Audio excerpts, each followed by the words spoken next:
Ladies and gentlemen, welcome to the Above the Bar podcast, where each week we belly up to the bar with a new guest, find out what they do, who they are, and what makes them great. So sit back, relax, and enjoy.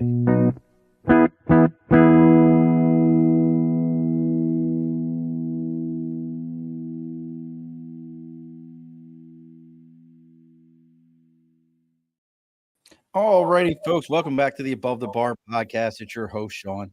We have bellied up to the bar. It is the last day of July, the 31st, and I didn't post this on Facebook. Maybe I'll post it later. As pretty much at this point, unless the world goes to hell in a handbasket in the next 4 hours, at the end of today, Uncle Sam can no longer legally call me back.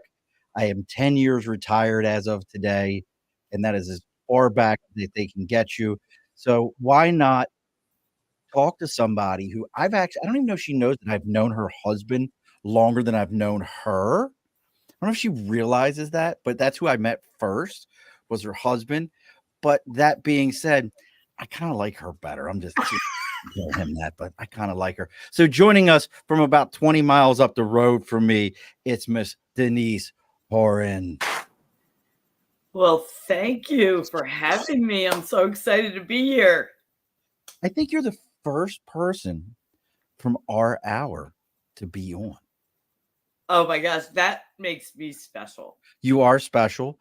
And now we can have like all kinds of inside jokes and things like that the others won't.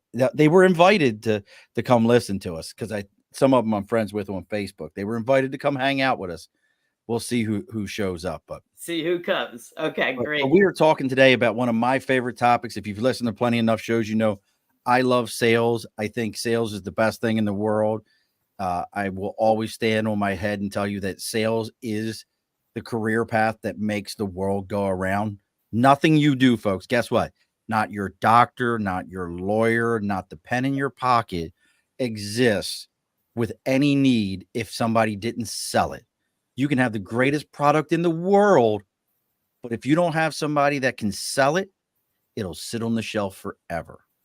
So Denise is going to talk to us today about her book, Stories from the Sales Force, Navigating a Sales Career in a Post-Pandemic World, which I've already started reading, and it's great already. I love that it's done in a story style, because if you know anybody who's in sales, we have squirrel brains. We need to finish a task and move on to the next one, and we'll be explaining to you why things work that way for us.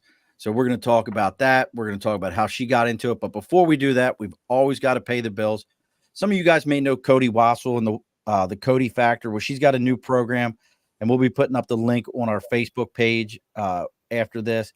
She says, ready to reimagine, redefine, and evaluate your life? Join the Evaluation of Men, a transformative men's group led by Cody Wassel of the Cody Factor. The program is designed to help you awaken your authentic self and lead a legendary life.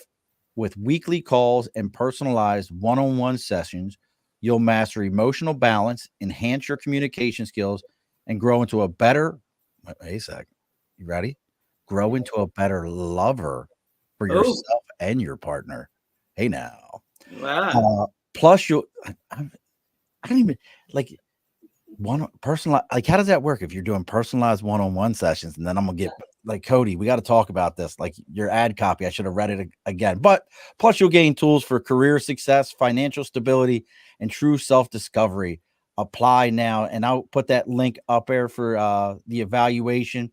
She's also offering for anyone interested a 25% off for the first attendees will get 25% off, and the code is going to be, we'll put that code up. It's EOM and then GUEST guest. So EOM guest 25, you'll get 25% off. I've known Cody for a couple of years now. I will tell you that this is going to be pretty impressive. She does a lot with women's groups and women's retreats where they go up to some of the lakes here around the capital region and have done some pretty impressive things. So I highly, highly recommend for you to check out what she's got going on. Oh, look, Jeanette Jeanette, there you are. I missed you, Jeanette. So make sure you're checking out what she's got going on. But also we got to talk about our other sponsors. We got Budget Blinds of East Greenbush and Budget Blinds of Hudson and Coxsackie, New York. They are your largest window treatment company in the North America. And your local window treatment company, they're specializing in everything from blind, shades, drapery, you name it. If it can go on a window, they'll do it for you. They've even got tint. That's a new thing, Denise. Tinting your windows. People don't up north don't understand this. If you live in the South, you tint your windows in your house. Up here, people don't get it. So they'll even do that with you. So make sure you're reaching out to Budget Blinds of East Greenbush and Budget Blinds of Hudson and Cooksaki, New York. You let them know you're there to belly up to the bar, and they're going to give you 15% off your entire order. Once again, that's Budget Blinds of East Greenbush and Budget Blinds of Hudson and Cooksaki, New York. And the last thing, Denise, are you a football fan? I am, but So- I'm a Buffalo Bills fan. That's a lot of like, how do Buffalo Bills fans do it every season? Like do they issue like Prozac or some kind of like a helpline for you guys? Because I mean, there is no team I've ever seen over my years of what I'm 48 now. So I've been watching football since I was like 6 or 7 that I can remember it like real well. Like I remember the Colts leaving Baltimore, and I've never seen a city to have such great teams and just not get it done. Like, yeah, there's some kind of loyalty factor that goes on there. The Bills Mafia oh, it's bad. never wavers. Oh, it's so sad. It's so sad. Like, well, they keep saying next year. Yeah, next year. Right. It's been going on forever. Maybe they should call Cody and they could talk to Cody and they can get their 25% off using that code EOM guest 25. They could talk to her and she could help them through mastering an emotional balance, because right now they are tearing up their fans emotionally, tearing them up. Yes. But that all being said, this is our big board for Sticker and a Cause. If you've got something you support, something you believe in, something that you've got going on, you can reach out to us on Facebook, LinkedIn, YouTube, Twitter, Twitch, Instagram, TikTok, our website, theabovethebarpodcast.com, and even our email is theabovethebarpodcast@gmail.com. Let me know what it is. Maybe you wrote a sales book and you have stickers for it. We could talk about it. We could get Rose. We should get Rose, and Rose's stick. Rose should have a sticker. And it could be like a rose with a little book sticking out of it. Yeah, and Rose's book is hysterical if you haven't read it. Some folks, if you want a good morning to wake up, we'll tell you how to get onto our hour with us and just laugh at some of the things that we all deal with. But make sure you reach out to us, and we got Sticker and a Cause, and we can make this happen, folks. So, all right, Denise, all that's done. All the work is done. It's time to talk about you, talk about this book. I got to tell you, you know what? One of the fun things for me was when I got your book was looking at the back of it and seeing the people that wrote things about it and going, I know that person. Oh, and I know that person. Oh, that's great. So I know Jim Sweet. I know Jim. And I obviously know Lauren. So I was like, oh, look at that. I know those people. So let me make sure I got your backstory right. So you grew up in the lakes area, in the Great Lakes area or Lakes area. Finger Lakes. That's it. You can tell I ain't from here. Grew up in the Finger Lakes area, grew up with a sales family. And it sounds like they kind of had that Zig Ziglar mindset of everybody here, no matter what your job is, you're a salesperson. That was kind of the mindset, right? Yep. Sales and entrepreneurship. So you grew up with that your entire life. Mm-hmm. So you've got that going on. You did all these things, but you weren't like sales was never it. You were going to go be a doctor or something. Yeah. What kind now, if folks, all these things we're talking about, they're all inside of Denise's book, and you can find what she's got going on DeniseHoran.com or salesclubusa.com. We'll talk about what that is here in a moment also. But what kind of doctor were you going to be? I'm very curious because you never really say. So I went to college as a pre-med major. Mm-hmm. And in my almost last year, I had a really bad time in an emergency room where I was an intern. It was a bad night. And then my rat colony got loose one day. And I was like, what am I doing? This was crazy. So I decided I didn't want to go to med school. Well, is that what you wanted to be, like an ER surgeon or something? Yeah, I thought so, but somebody should have shaken me up and said, "Why don't you just be a dermatologist?" Listen, that's a good one. Like that. It's Right? funny. So it's funny you say that. So I can't tell you how many Navy doctors that would like treat us while I was in the Marine Corps were like, yeah, I'm trying to intern over at Dermo. I'm like, why? And they It's would easy. explain, well, it's not even easy. What they would explain to me is most dermatology appointments are not insurance covered. So Right. they can charge whatever they want to charge for for somebody to come in there because most things are considered as elective. Right. I'm like, really? They're like, oh yeah, that's where all the money's at because most things Mhm. are elective. I was like, damn, I didn't know that one. So, Yeah. but it doesn't work out, and you decide. So, dad, Oh, if dad was in your ear.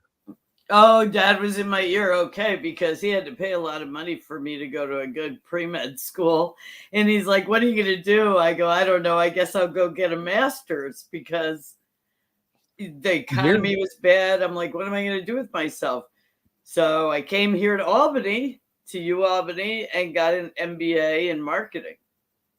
And you know, I like halfway through the MBA, they were like, "You got to get some work experience." I'm like, "I've been working since I'm 9," right? but that wasn't good enough for them. So I decided to take. I was looking for a flexible job so I could finish my graduate work.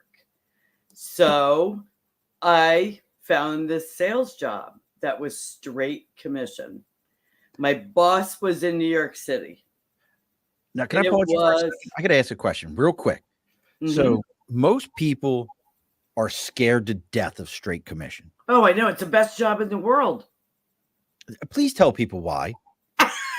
Please tell, I try to explain this to my children.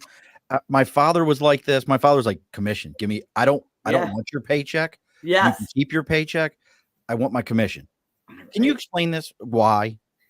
Because, I mean, there's no ceiling. It's all up to you. You do your thing and you make a mint and you don't have to stop. There's And no if you limit. want to take some time off, take some time off. Whatever you want to do. You're kind of really, it's really up to you. And correct me if I'm wrong, most straight commissions, when you look at the percentage that you make off of that sale, Yeah. it's way more than you'll ever make gaining a paycheck. Am I wrong? Exactly. It's the best job, you know. It And really folks, is. if you're just joining us and you're jumping on with Denise and I, and you have questions about sales, you've either had some sales stories where you tried to get into sales and it didn't work out for you, and you're curious. Maybe you're looking now to say, "Hey, I'm looking to make a career change. Maybe sales is the way for me to go," and you just don't know how to approach it. Please give us your questions right now. So you take on this sales job. It's straight commission. It's got the flexibility to finish your master's. How does that go for you?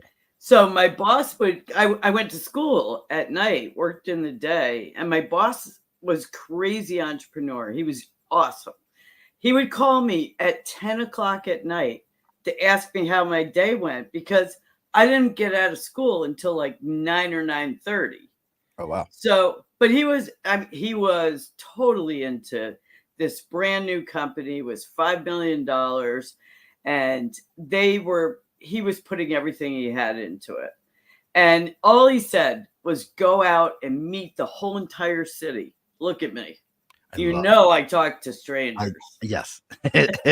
That's a whole different but I think it's a whole different topic though, Denise, that you talk to strangers. Don't Yeah, forget that. I mean, or maybe that's how I've met you is you just from this job, you've now I just talk to strangers. I do.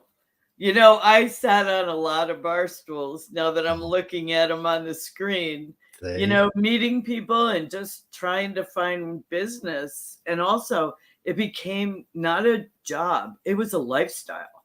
Yes. It was great.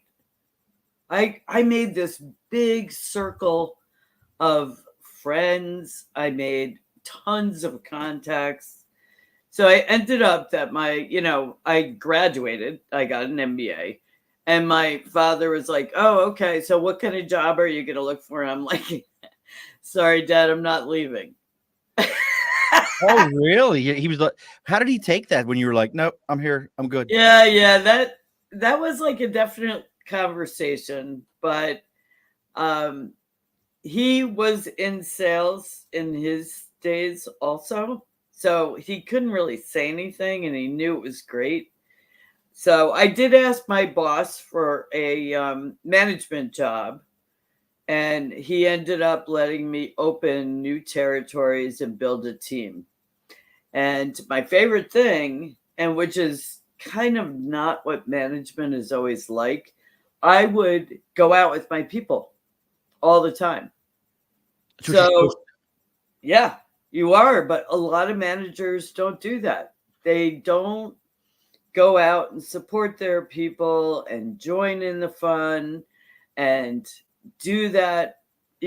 People need that, especially young people. Mhm. They need to know they have somebody with them and somebody to support them. That's awesome. I had a guy who Brad Lang. We worked together in the Marine Corps. This is such a Marine Corps thing. We called him Big Head Brad. Because he had a big ass head. But Brad was the guy who said this to me. He goes, "You can't expect anything from anyone until they've seen you do it." Now, I'm just curious, with you going out, was that kind of your approach? Like, hey, look, you may have been doing this for 6 months, but I'm gonna do it because you haven't seen me do this thing. How was your approach with going out with people? Well, it's a way of training. And, I would often ask people, do you want me to speak at the appointment or not? Because obviously, when we get back in the car, we can discuss the call. But if they want me to chime in and join in the conversation, that's fine too. I wasn't looking to make them uncomfortable. That's awesome. Now, how many did most people want you to kind of like chime in, like, yes, please, I want your experience, or was it no, like, hey, stay back, take notes, tell me how I'm doing? Yeah, most of them wanted me to join in the conversation. The ones that have been around, as time went on and have been around for a while were okay doing it their way. But, younger people, especially, or if they were stuck, they would look at me. And my rule of thumb is the best thing in the world you can do is just ask a lot of questions. 1,000%. Make a conversation. You're there to solve a problem. You're not there to sell. 100% agree with that. Now, one of the quotes at the beginning of your book is from Zig Ziglar, and I'm a big Zig Ziglar guy. Mhm. I love his stuff. Is that where you got that? Because I feel like I've heard him say that, like, hey, just ask a lot of questions, constantly ask questions. Who were you gaining? And the reason I ask that is, who were you kind of did you get any formal sales training, or was it just the boathouse and the marina and like, hey, we're just gonna No, go? no. No, actually, it's funny you ask that because I've probably been to every kind of sales training and every speaker you could imagine. Oh, that's awesome. And so I would take pieces of what I liked. So now, as a consultant and a coach and a trainer, I design everything custom and I take what I like in sales and use that material. But I had a tremendous boss, and he was a sales guy. And I worked in the family business that was sales. So I sold cable when I was in high school. How did And how did knocking on doors. Oh, really? See, listen, folks, if you want real sales, there is nothing more humbling than doing a just going to somebody's door and be like, is Yep. Johnny there? Yeah. I used to do that with Marine Corps recruiting. Johnny, I'm the recruiter. You got a moment to talk? And I can't tell you how many times people are like, yeah, good, let's talk. So I'm curious. So I want to stay with that for a second. See, Denise, folks, listen, go get Denise's book. DeniseHoran.com, Thank you. salesclubusa.com. Or go to Amazon or whatever. Amazon. You can find her on LinkedIn, Denise Horan, Horan. Go on there and talk to her. She's very approachable because these are you learn things sales wise that I always say, and I don't blame today's generation for not doing it.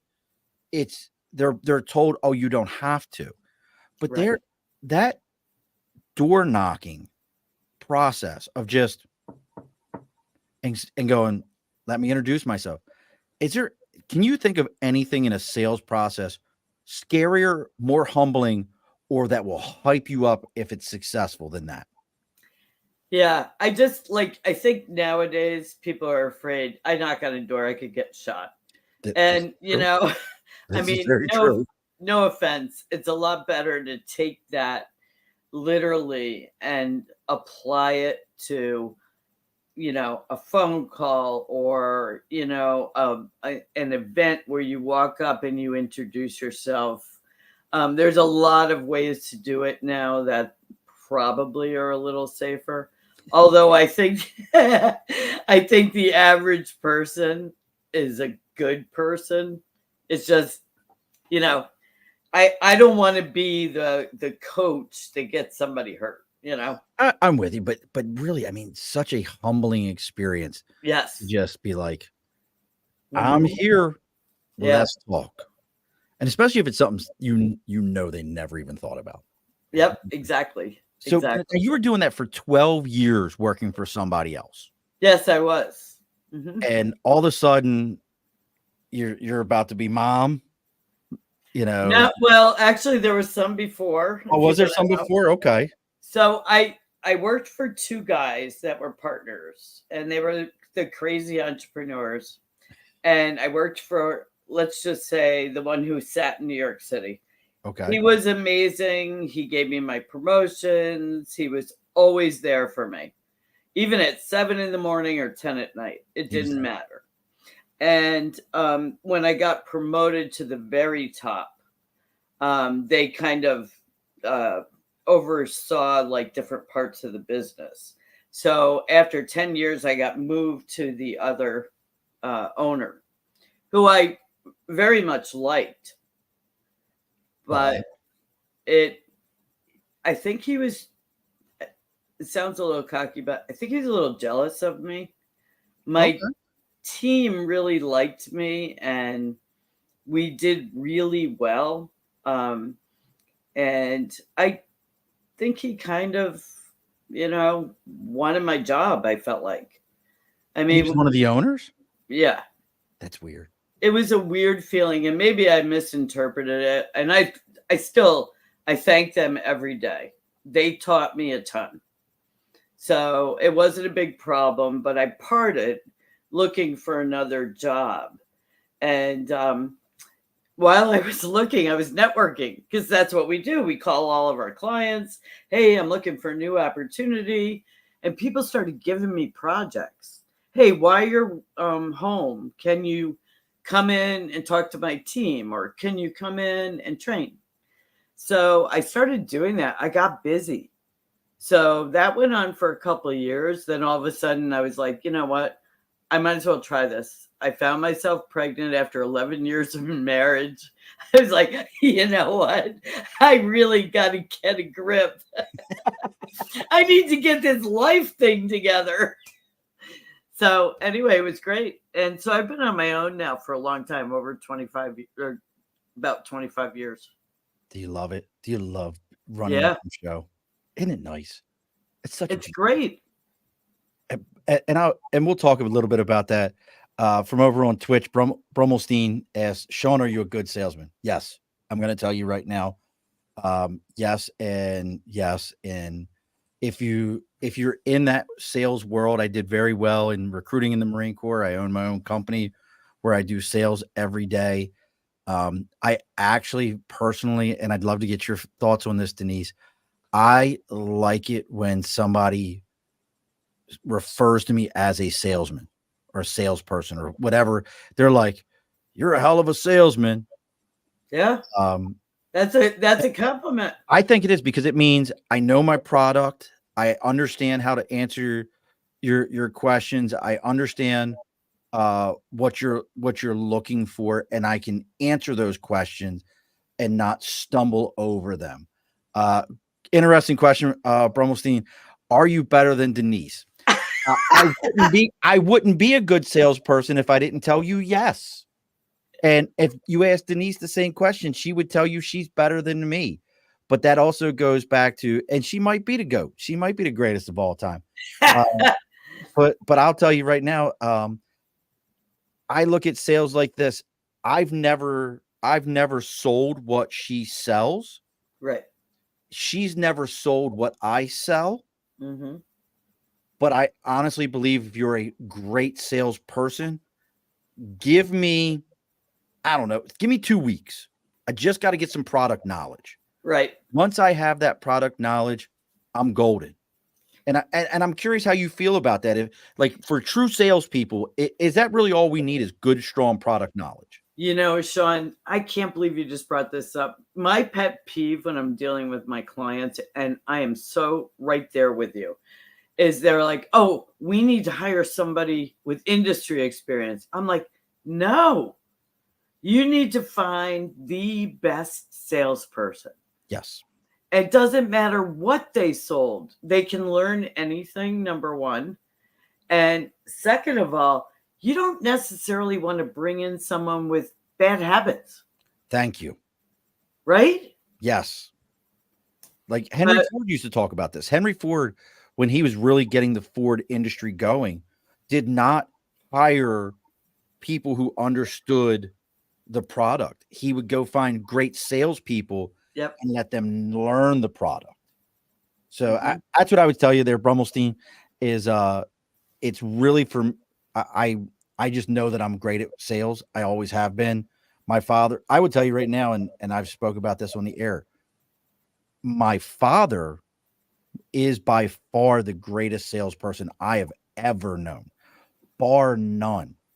He was good enough that he, like Sears. Remember when Sears was like, he was a commission salesperson at Sears. Oh, nice. And retired from Sears. And Sears used to, for it was either 3 or 4 years straight, Sears sent him to the Bahamas, to St. Thomas. My one son has my father's gold Hamilton watch that says Sears Brand Central in it. He won those trips enough that they stopped sending him. Right. That's great, though. Wow. And I mean, when you think about that, and he was in what they called a C store, which was the smallest of the department stores that they had, and he sold washers and dryers and appliances, fridges. So that's what I would, when I think of the greatest, I think of my old man, and he taught me, and I'd love to get your feedback on this, because I do think Denise, and folks, go check out Denise's books, go check out what she's got going on. If you have other questions, please send them to us. If you're liking what you hear, make sure you're hitting thumbs up and you're sharing this around to your social media. But my dad used to say this, and I still believe this. You can sell anything to anyone as long as they feel they're getting a deal. And he wasn't saying in a sense like, son, you can go ahead and scam them right at it. He just was like, make sure they understand that you're doing the best you can for them. And if they feel that way, they'll work with you. What are your thoughts on that? Well, first of all, if you're solving because timing's everything too. 100%. If you're solving a problem and you're making them feel like the most important client, and that's exactly what you're saying, I think. Yes. And, you know, and they feel really good and they trust you. They need to trust you. So there it is. So, you know, staying with this. So you're 25 years into all this. You're on your own for all this time. I don't know how you've been in it for 25 years if you're only 35 years old. I mean, but that's impressive. However you made it happen. Thank you. Look, again, my daddy didn't raise no fools. That was charming. But so where does this all, you know, you're seeing this, and I had stepped out of sales before the pandemic. I was working for Amtrak. So I was very customer service oriented in sales in a different way. But I'm curious, what was, you know, in the book is navigating a sales career in a post-pandemic world. What was that like as you saw, for salespeople, the walls start falling around them? Like, what was that like? I, I'd love to just take a step backwards. So I've reinvented myself quite a bit over 25 years, trying to find the right clients, the right stuff. And I wanted to, really kind of do like high level coaching, all in sales or leadership. And one of my goals was to write a book, and it had to have been the hardest thing I ever did. I am obviously verbal, not a writer. I appreciate everything. Listen, Denise, this is a conversation that people are eavesdropping on between you and I. Oh, I know. Everything you're saying. So I hired a book coach to hold me accountable because I kept putting it aside. And guess what? And you'll love this. I finished the book a week before the shutdown for the pandemic. Oh, wow. So the first week of March. And I knew the world was going to change. I actually was with my sales club at a luncheon, and we were making jokes that we were shutting down in 5 days and we were getting 2 weeks off. That was what everyone thought. Right. But I called the publisher and I said to the publisher, I cannot hand you this book yet. And they're like, why? You're not done? I'm like, I'm finished, but I need to rewrite the end. And they're like, what do you mean? I go, the world's going to change. I said, just watch. Wow. So you had the vision of it. Oh, like I knew that we were not going back to work in 2 weeks. So I have never in my life, I'm not very good at technology, as you know. No. But I have never had to learn so much in a week's time. Because remember, we all went to Zoom. Yep. We had to really use our cell phones. We had to investigate how we're going to find our clients, on LinkedIn. How are we going to reach them? They're not at their desks. No. So all these salespeople that I was coaching and all the salespeople in my sales club were, calling me. What now? What? How am I going to make my goals? What am I going to do? What an experience it was. So you talked about the Zoom and everything. Do you think how much of so you saw all the little things that were we're going to do, we have the networking on this, we have virtual happy hour, we have virtual teams meetings, we all these different things. What do you think are some of the things from a sales standpoint that, hey, it's awesome that we have this tool now, we use this regularly, and what are some of the things that you're like, this has been abused and it needs to go away now? I absolutely think this might have been, there were some good things about COVID. COVID obviously wasn't good, but some of the things that we did just to move forward at a high speed, we now have the options. And so, the option to be virtual, the option to go out on a call. There's so many tools that we have. We have technology coming out the ears. We do. I mean, it's you're 100% right. Absolutely. Right? So now it's that. So what I have done, and I really find the virtual world allows you to sell anywhere, generally speaking. So I find that to be an opportunity. So I would only maybe be able to sell in the capital region because I wasn't going to go visit clients in another state. Now I can coach online anywhere. That's right? A great point. Yeah. So what I did after I wrote the book was I started salesclubusa.com. Actually took me way longer than I thought it was. I thought it was going to be 3 months. I'll set up this really nice, platform where everybody can jump on and go to workshops, go to virtual networking, join a club, whatever, they read stuff, resources. It took me over a year actually to get it going, and it's only been launched about 6-7 months now. But I have guest speakers every week, virtually on there. I have some in-person clubs. I have a weekenders club. We'll be in Lake Placid in September, and anyone's invited. Hop on to salesclubusa.com. If you're a member, most stuff's free. And if you come on as a guest, you pay a small fee. Not for everything. There's still a lot of free stuff. And so what I did was I did that so that those people that want to sell virtually can, or they want to expand their territory, they can. And see, I love that. I love that idea that I mean, it's funny when you talk about territory. Being a franchise owner, I'm very limited in Right. where I'm allowed to go. And I can't tell you how many times somebody from out of state has said to me, "Hey man, can you?" And I'm like, "No." And then when you mention that freedom to sell nationally, I can't imagine if I had a sales team still with me, just being like, "Hey, I need research on whatever it is. Like, hey, I need Right. research on growth areas, on companies coming in. What's the top grow area? All right, that's you. Start calling because I don't need you anymore. I don't have to be like, all right, so go ahead and get your Rand McNally map out. Make sure you've mapped out where you're driving today. Like, you remember those days? Do you remember Yes. those days? Like, let me map out my trip today. So I know, but think about when we're on the virtual screen, it's very productive from a time standpoint. yes, It might not be as touchy-feely, but let's just say you have a regular client, you've met, you've established a relationship. If you have to talk about something additional, jump on the screen for 10 minutes instead of get dressed, get in the car, go to the appointment, come home.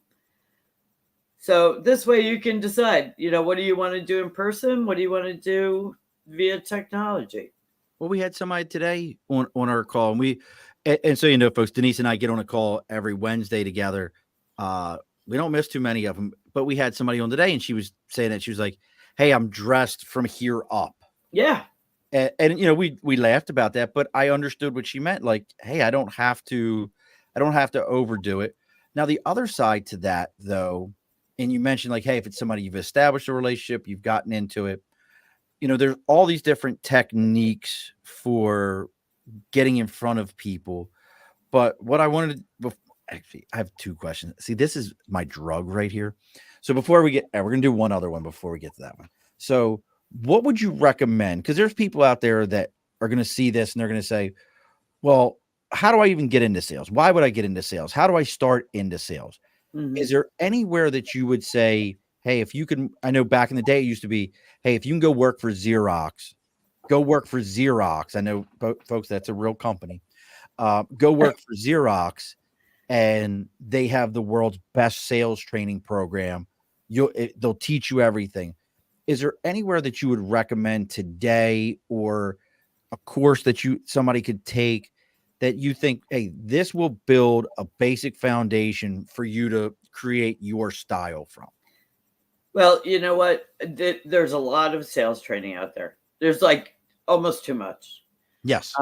So if you think of all the trainers that have been around for 20 years or more, some of them, and then now you're lucky you can do a lot of self-development on your own.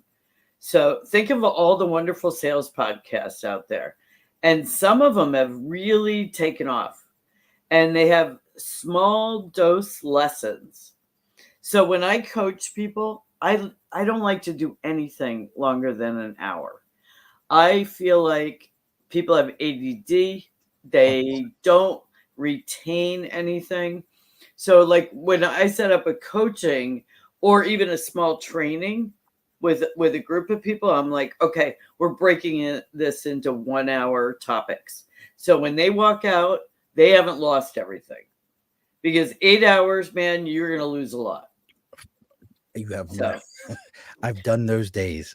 yeah. So there are a lot of ways to get training and coaching. And that's the other reason I put this platform up. I have all kinds of articles, videos, all small dose learning.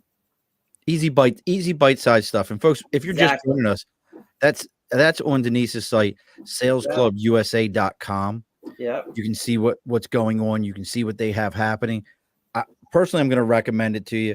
Go on, check it out. Denise can throw things at me. Buy like one thing and check it out. And if you like it, then go buy the whole program. Just buy one thing and be like, just hop on with us. Yeah, there you go. Hop on and be like, oh, and then you can see it, and then you can be like, then you're gonna be like, well, why don't I have the whole thing? Because I don't have to buy one of these other big programs. I have one that's right here, and it's got all those pieces to it. Because Denise has done it for 37 years of sales. Yeah. She's been doing it. Guess what? You're not gonna. And guess what, folks? Sales is. Here's what sales is a wall. It's a wall. It's not the wall that matters. It's each individual brick. And sales is each time you train, each time you sell, each time you work with somebody, you're building bricks into that wall that is you stopping that person from falling off and missing that they have a problem that you can solve. You are that protection. And if you don't believe me, listen, there are some amazing ideas out there. Denise, there are. Denise, don't you think? How many great ideas have you seen? How many truly great ideas have you seen? There are so many great ideas, and there's so many great strategies, and there's so many things. But I'm going to ask you a question because I know you're going to agree with me. Sales is one of those things that you can't learn it and then just push it aside. No, it's total self-development. It's also motivation, not getting stale, loving what you do, being able to relate to people, and also being very knowledgeable about what's going on around you. Because salespeople have to know like everything about a business if they're good.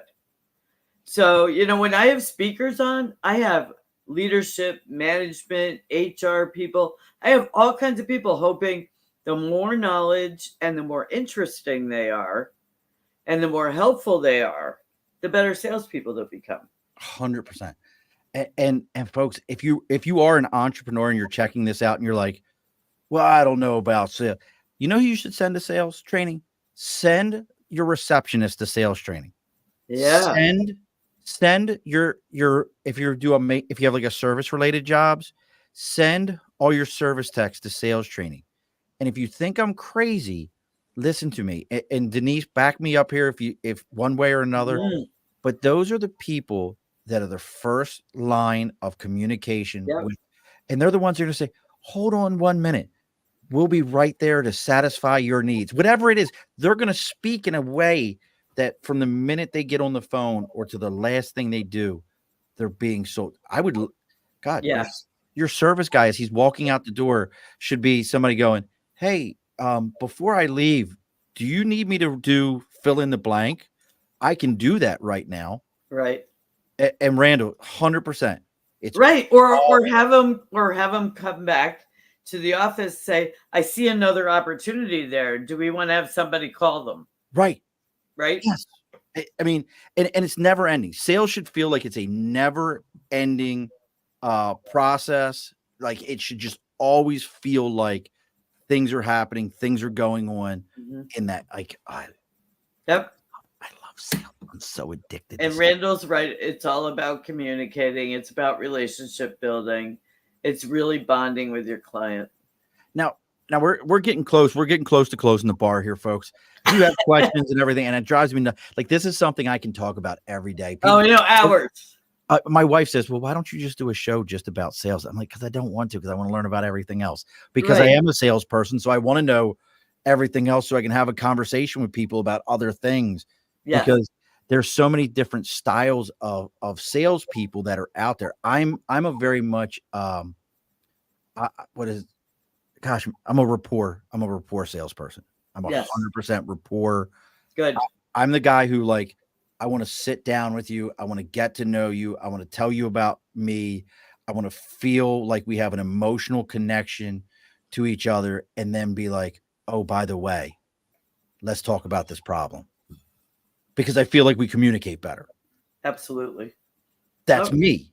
You totally hit it right on the nose. But what I'm curious of is how do you work with when you have somebody that says, "Hey, Denise, we need you to come in. We need sales training. We need coaching and counseling for our sales team. They're just not good." Like, you had to have had that. You had to have had somebody be like, "They're It's just not good." Like, how do you uh, approach that? yes. So, it's really a combination. For me, I have to put on my consulting hat in the beginning, and I've got to ask a lot of questions. Tell me about what your company is like. What are they selling? How are they compensated? What motivates them? Who manages them? So all of that really needs, I need to know that to be best. And then if they're just untrained salespeople, then I can take them on for some small coaching or, things like that. Or I can do a, lunch and learn training or an hour or two. Like I said, small doses. Now, have you ever? But I need to know a lot of information because the underlying problem isn't that someone's bad. It's they don't have the resources or the support to be good. Support. Right. Like, it's not like those folks. Like, if you're a trainer, and if Randall's still around, he might remember these days. Like, you can't just walk in and look at somebody. There's days of like dropping the phone book on the table and being like, "Get to calling, bub." Exactly. Like, those days are gone.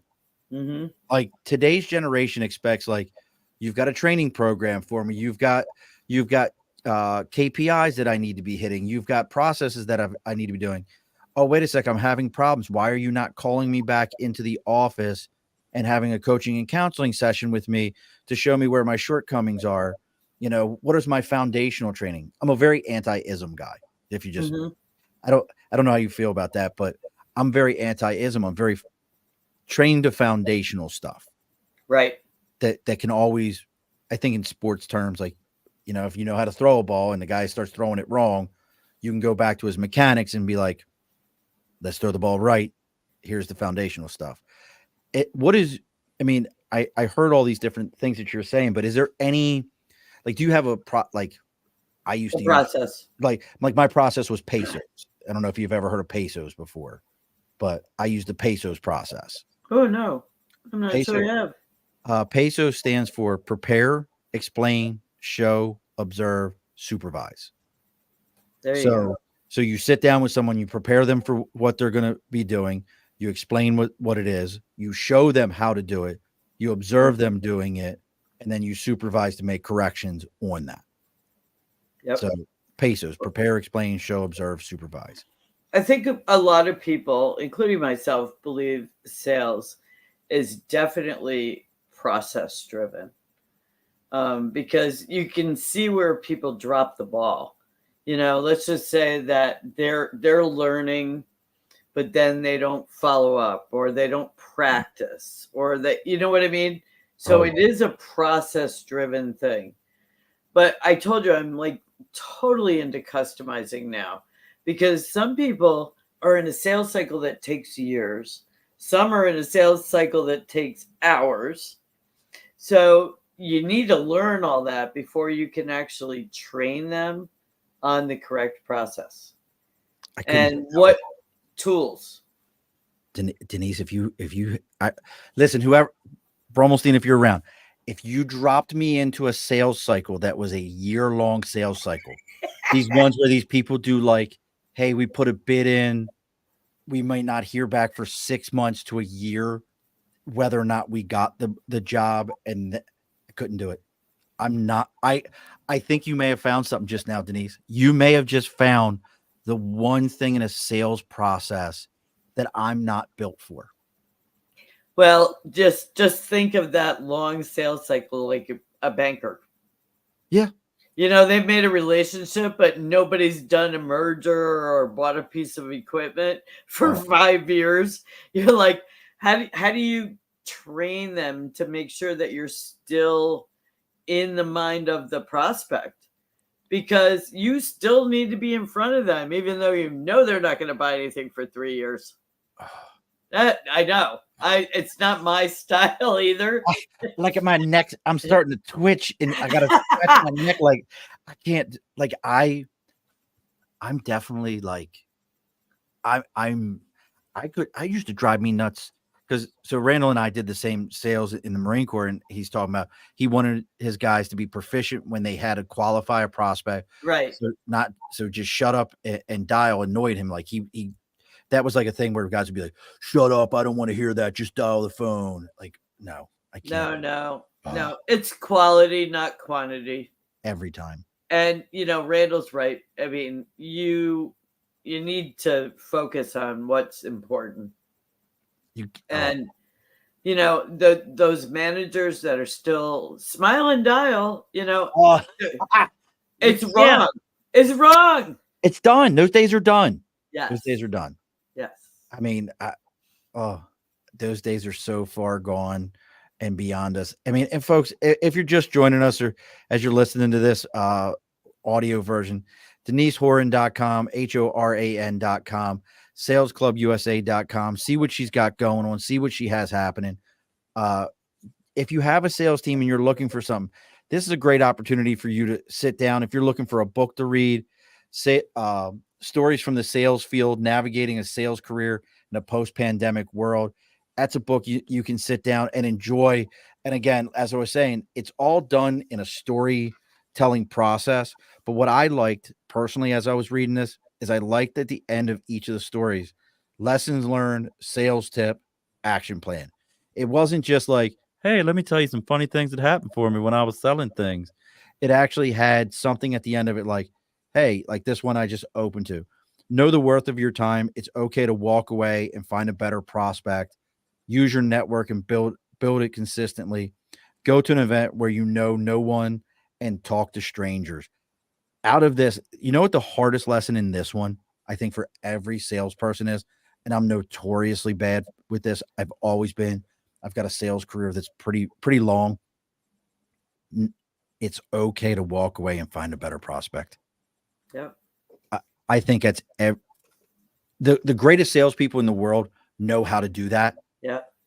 Those of us that are really, really good, struggle with it. Yes. And you know what? It's okay. I'm going to give everyone permission. Just go and find yourself a replacement. And now I get a lot of calls because I know a lot of people and they'll ask me about something and I'll right away say, I don't know if I'm the right person for that. And I said, so let's talk. And it's almost like I want to be a match and I also want to be successful. I don't want to take on a project and have somebody say, oh, she didn't even help me. Right? Because that doesn't help your reputation none. No. So, you just want to be able to say, let's see if we can work together. And it's okay for a salesperson to do that as well. I think they would get a lot of respect right out of the gate. That's a tough. I mean, I just think most salespeople, especially if you're newer, you're like, you're talking to me. We're talking. You're talking to me. You mean you didn't hang up? I said what? And you're like, how did I say that they stayed on the phone with me? Shit, I got to say that again. And then when the person's like, okay, well, maybe we'll meet later. No. Stay with me. Stay with me. Nah, I think you're an asshole. No, but it's okay. You can call me names. Just stay with me and talk to me some more. Like, even though this person is, you don't want to deal with them. Like, I can't tell you how many times I've had people where I'm like, I'm okay with losing this sale. Like, I'm gonna walk away from this, or I'm gonna give you a number that either you're gonna say yes, and I'm gonna be like, you said yes to that, and I'm gonna be like, all right, well, I guess we'll work together. Or I'm gonna give you a number where you're gonna be like, I'm not dealing with that, and I'm gonna be like, okay, I got out of this. Like I know a lot of salespeople that do that. I don't know if have you ever done that one, Denise, where you just like give them a number that you're like, there's no way they're taking this number. Yeah. Listen, folks, if your salesperson ever gives you a number that's so high into the right that you're like, you're crazy, I would never pay that. They don't want to work with you. I just told you a secret. They don't want to work with you, and they're trying to be, and they don't want to be mean to you either. What do you think? Right. Does that sound legit, Denise? Yeah. It's all about how they feel about you. And if they trust you, that you're honest. right? I'm talking about as a client. If you're a client, Oh, and they give you that crazy number, oh yeah, yeah, yeah. yeah, they're like, so you just need that $100,000. It's a pair of socks, $100,000 pair of socks. I don't know what to tell you. Either you're going to buy $100,000 pair of socks, and they're going to be like, I guess we'll make you socks, or they're just trying to get away from you. It's the truth, folks. Yeah. We're God, Denise, you and I could do this for hours. Hours for sure. No, there's so many things. I Yes. just, I always have an open door. If somebody wants to talk to me, feel free to reach out. I mean, like I said, love to talk to people, and I'll hop on the screen and see how I can help you or direct you in the right spot if you want to get better, if you want a job in sales. I'm not a recruiter, but I love to talk to people about how they might be able to fit as a career. It's a great career. I agree with you 100%. I mean, sales, correct me if I'm wrong, but last I looked at it, Denise, sales is still the highest paying career in the world. Every single time there's the top, 20 best jobs, it's always in the top. So, and here's another secret, folks. If you're currently working at Piercing Pagoda, Cell Phones Are Us, or one of these other things, and you're like, I'm selling, but I'm not making money. I learned this from a local company, very, very good sales teams, very good sales training, local here in the Capital District. The bigger the product is, or more expensive the product is, the better your commissions. So if you're really good out there, and I'm not saying anything bad about Piercing Pagoda or any of these cell phone stores, but if you're really good at that and you're like, hey, I'm selling, but I'm not making money, go check out DeniseHoran.com. Go check out SalesClubUSA.com. See what you need to do and translate that skill set of sales to go work somewhere that's going to pay you for your skills. Because again, you've heard Denise and I both say it. Sales is sales is sales is sales. right. Only difference is your product knowledge. Mm-hmm. And going on Sales Club USA, I know I may sound like a broken record, but I know Denise. I've known Denise now for a while. Trust me when I say it's an easy place to jump off and put both feet in the water and not feel like you dove in up to your neck. It's Exactly. Little bite-sized training and coaching and fun and stories and all that. Yeah, it's absolutely amazing. And look, folks, if you're finding me through Denise or Denise through me, make sure you're giving us a like, share, follow. It may sound cliche, but we're on Facebook, we're on LinkedIn, we're on YouTube, we're on Twitter, or excuse me, Twitch, Instagram, TikTok. We're on all those places. If you know somebody that you think would be a great guest and you want to get them onto the show, you can always reach out to me at the abovethebarpodcast.com. See what we've got going on there. We've got some shows coming up next week. It's Andrew. Love it, Andrew. Andre's last name, Andre Paradise. How great of a name is that, Andre? Yeah. Andre is a relationship coach. Hold on, I'm live right now, bro. What's up?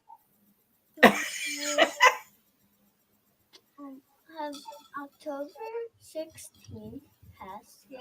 October 16th is not passed. This, folks, we were talking about this before the show, and Denise and I'll tell you something. So October 16th is not passed. I love you. Wait, how long? A couple months. It's the day before your brother's birthday. Listen, y'all can sit out there and say, oh, you're going to miss these days when they're young and they're little. Listen to me. I got 8 of them. I got 6 grandbabies. Listen, you ain't going to miss it. You're going to have grandbabies and you can be like, look, grandbabies. And I can give them back. I love my children. But listen to me. Honestly, if you're finding us through Denise through us, reach out. Come check us out next week. Again, we got Andre Paradise. He's a relationship coach. He's learning about humans and relationships in a dynamic worldwide. That fits right into sales. Listen to me. Sales is relationship building all day long. So make sure you're checking out what Denise has going on, what we have going on. Last 2 questions here for you, Denise, and then we'll get to going, but don't log off on me afterwards. We just got to talk for a moment. I don't know where Nate is right now. Nate normally pops up at some point, so I'll ask Nate. did you ever have when you were during those 12 years of those first 12 years, did you have your go-to, this is where when we hit our goal, if you had like goals, this was our go-to goal meal? Like, hey, we're going to go have blank. Did you have one? That was funny. I mean, in the early days, I worked locally here in the capital region, but after about 2 years, I traveled around. I had a team.